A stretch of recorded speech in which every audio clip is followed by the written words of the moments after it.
वालेकुम। उम्मीद करता हूँ आप सब काश्तकार हजरात खैर व आफियत से होंगे। जनाब, ये माशाल्लाह से 2024 के प्याज के बीज की फसल लगी हुई है मेरे एक फार्मर के पास। ये आज उसकी 1 महीने के बाद कटाई कर रहे हैं, मतलब उनके जो मज़ारे हैं या किसान हैं ये क्यों कर रहे हैं वो आपको वजह बता देता हूँ। ये बड़ा मेहनत तलब काम है। हर बंदा, मतलब इस मरतबा हर बंदे ने तकरीबन बीज काश्त किया है, वो चाहे किसी भी शोबे से ताल्लुक़ रखता हो, ज़मींदार हो या ना हो, और पैसा देख के लगा दिया है। अब इसे टैकल जो करेगा वही इससे कमाएगा। ये जो मेरे प्रोग्रेसिव फार्मर है ये हर साल ही तकरीबन 4 एकड़ 6 एकड़ का रकबा लगाते हैं। इस साल भी उन्होंने लगाया हुआ है। तो ये देखें, 1 महीने के बाद उन्होंने क्या किया है कि जो भी इसकी वो फॉम्पल वगैरह जो भी इसने वेजिटेटिव ग्रोथ वगैरह की थी प्याज ने, वो सारी इसे रिमूव कर रहे हैं। जैसे कि ये है, आम लोग शायद में भी इसे नहीं करते हैं, कुछ लोग कर देते हैं। तो लिहाजा वो किस वजह से कर रहे हैं, वो इस वजह से कर रहे हैं कि जो इसकी नई ग्रोथ आएगी वो हेल्दी होगी और प्लस में एक जैसी होगी। मतलब उसमें ये जो इसके पत्ते वगैरह हैं, यानी कि ऊपर जो फ्रूट बनना है, ये चीज़ बेसिकली इसे भूख कहते हैं सिंधी के अंदर। उर्दू में तो मुझे सही समझ में नहीं आ रहा है क्या कहते हैं।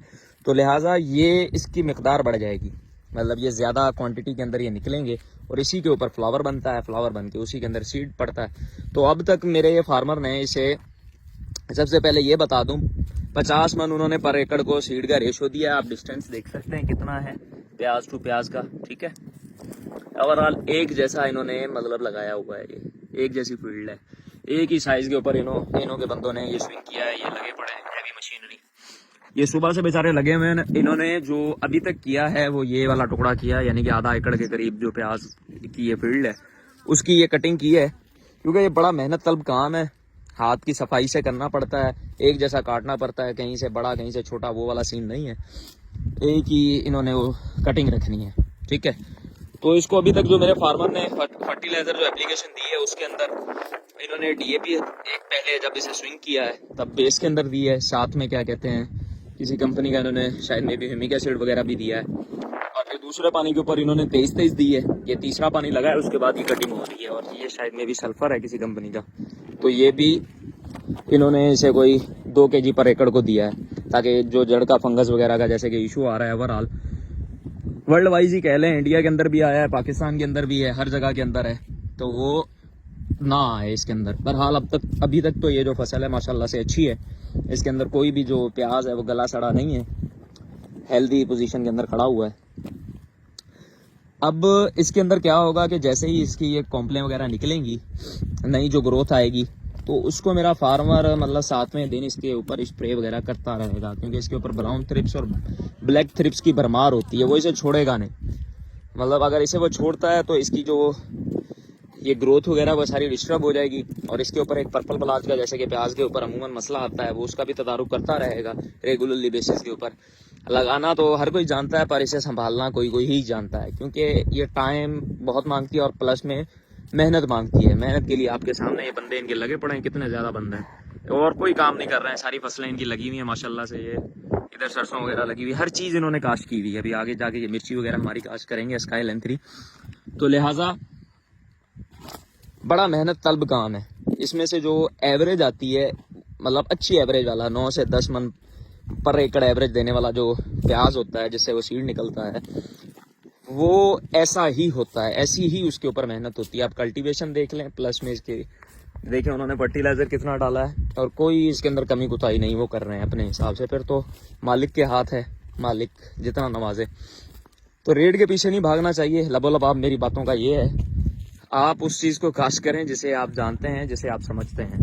लोगों की कही कहाई बातों के ऊपर अगर आप अमल करेंगे तो फिर लाजमी है लॉस खाएंगे। ये इनका एक किस्म का जद्दी पुश्ती काम है, ये इस काम में महारत रखते हैं। देख लें आप, ये 2024 की नवंबर की काश्त है। ये जाके भी मतलब हार्वेस्ट होगा कोई अप्रैल के करीब ना, और 1 एकड़ से मैक्सिमम जो एवरेज आएगी 9 से 10 मन एवरेज आएगी। इसका फर्टिलाइज़र प्लान किसी भाई ने जानना हो, या प्लस में कोई ऊपर जो इसके पेस्ट वगैरह आते हैं उसका तदारुक वगैरह, तो मैं आपकी खिदमत में हाजिर हूँ, मुझसे आप मशवरा ले सकते हैं। क्योंकि ये हमारे एरिया की, कुंडली एरिया की भी ये क्रॉप है। मेन क्रॉप तो नहीं कह सकते, माइनर क्रॉपों में आती है ये, कोई ज़मींदार लगाता है, पर इस साल ये मेजर क्रॉप बन के उभरी है ट्रेड की वजह से। डॉलर छपे हैं ना, 5-5 लाख रुपए पर मन के ऊपर बिका है, तो हर बंदा लगा के बैठा हुआ है, चाहे वो 2 एकड़ हो, आधा एकड़ हो, यहाँ एक केनाल हो, जितना भी उसने वो रकबा ज़रूर लगाया अपनी हैसियत के मुताबिक। बाकी अल्लाह ताला रोज़ी सबको दे, क्योंकि हर बंदा ही मेहनत करता है अपने फ़ायदे के लिए। बाकी इस फसल को 23-23 आम लफ्ज़ों में फास्फोरस से रिलेटेड जो खाद्य हैं, फर्टिलाइज़र हैं, वो इसे बहुत ज़्यादा चाहिए होता है। मतलब ये समझ लें 8 से 10 बोरी इसे चाहिए होगी।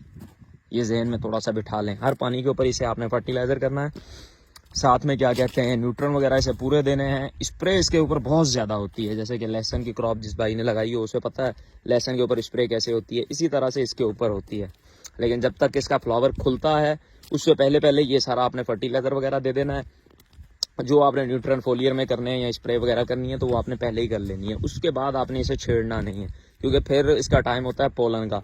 अगर फ्लावर के ऊपर पानी लगेगा तो फिर इसकी एवरेज वापस डिस्टर्ब हो जाएगी। और बहरहाल अभी मौसम इसके फेवर का आया है, पहले तो मौसम इसके फेवर का था ही नहीं, काफ़ी टेम्परेचर ऊपर था। अभी तो ये 2-4 रोज़ हुए हैं कि फेवर का आया, तो इसीलिए उन्होंने इसकी कटाई करा दी है ताकि इसकी ग्रोथ अच्छी हो सके।